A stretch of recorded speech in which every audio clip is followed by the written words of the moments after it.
తెలుగు రాష్ట్రాల మధ్య విద్వేషాలు కాదు సయోధ్య కావాలన్నారు సీఎం చంద్రబాబు. గోదావరి జలాలు వాడుకుంటే తాను ఎప్పుడూ అభ్యంతరం చెప్పలేదన్నారాయన. కాళేశ్వరం ప్రాజెక్టు కట్టినా నీళ్లొస్తాయని భావించానని చెప్పారు. గంగా కావేరి కలవాలని, దేశం మొత్తం సస్యశ్యామలమవ్వాలని ఆకాంక్షించారు.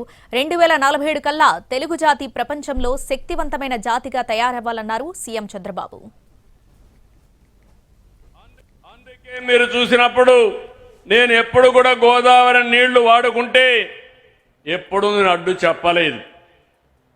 విభజన తర్వాత కాళేశ్వరం ప్రాజెక్టు కట్టినప్పుడు గోదావరి పైన ఎన్ని ప్రాజెక్టులు కట్టినా పర్వాలేదు, మనకు నీళ్లు వస్తాయనే ఉద్దేశంతో నేను ముందుకెళ్ళాను. గడిచిన 40 సంవత్సరాల్లో 3000 టీఎంసీ నీళ్లు గోదావరి నుంచి సముద్రం లేకపోతున్నాయి. పోలవరం ప్రాజెక్టు పూర్తవుతుంది. కృష్ణా గోదావరి అనుసంధానం జరుగుతుంది.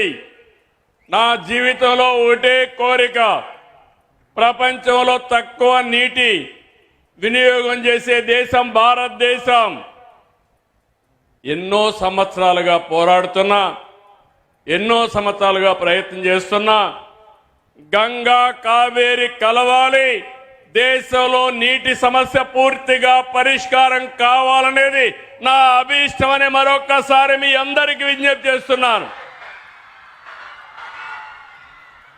అదే సమయంలో ఆంధ్రప్రదేశ్లో ఉండే నదులన్నీ కలపాలి.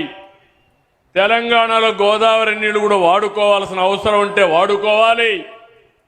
తెలుగు రాష్ట్రాల మధ్య విద్వేషాలు కాదు,